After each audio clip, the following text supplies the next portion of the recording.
Isu Pilkada DKI Jakarta 2024 menyeruak dari pertemuan Wali Kota Solo Gibran Rakabuming Raka dengan Ketua Umum Gerindra Prabowo Subianto. Pertemuan itu diketahui terjadi di kediaman Prabowo di Hambalang, Bogor, Jawa Barat pada Sabtu 18 Juni.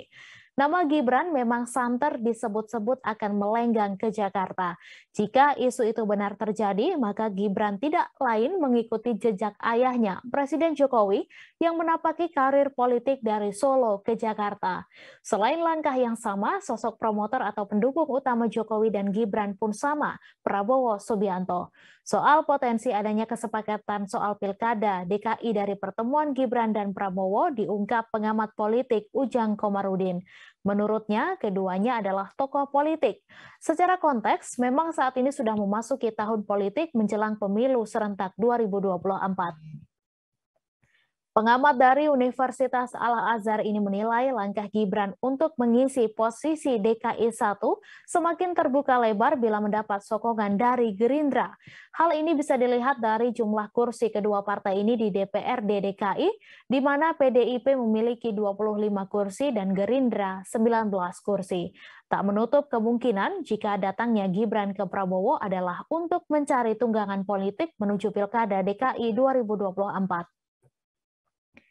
Hal ini juga didukung dengan kondisi politik saat ini di mana Gerindra dan PDIP berkoalisi di pemerintahan Presiden Joko Widodo. Kolaborasi antara Gerindra dan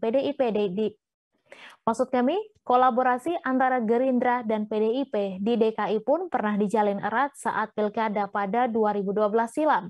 Saat itu koalisi ini mengusung Jokowi dan Ahok sebagai calon gubernur dan calon wakil gubernur. Pasangan ini pun pada akhirnya bisa memenangkan Pilkada DKI.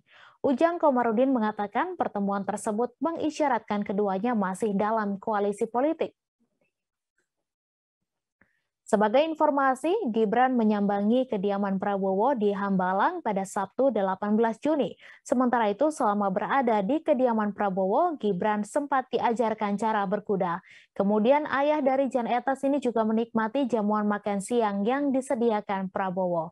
Sebelumnya diberitakan Wali Kota Solo Gibran Rakabuming Raka berkunjung ke kediaman Ketua Umum Partai Gerindra Prabowo Subianto di Bukit Hambalang, Desa Bojongkoneng, Kabupaten Bogor, Jawa Barat pada Sabtu 18 Juni. Gibran tiba di Hambalang sekitar pukul 9.30 waktu Indonesia Barat dan disambut langsung oleh Prabowo. Kemudian keduanya berjalan menuju arena kuda di Padepokan Garuda Yaksa. Gibran yang merupakan putra Presiden Jokowi ini tampak antusias karena diberi kesempatan untuk belajar berkuda bersama Prabowo. Prabowo pun terlihat senang karena dapat memberi arahan kepada Gibran tentang tata cara menaiki kuda. Usai berkuda, keduanya lantas menikmati hidangan dalam satu meja yang sudah disiapkan berupa bubur Manado, bacang, siomay, dan tak lupa kopi khas Hambalang. Gibran pun tampak menikmati hidangan yang disajikan oleh Menteri Pertahanan itu. Terima kasih sudah nonton. Jangan lupa like, subscribe, dan share ya.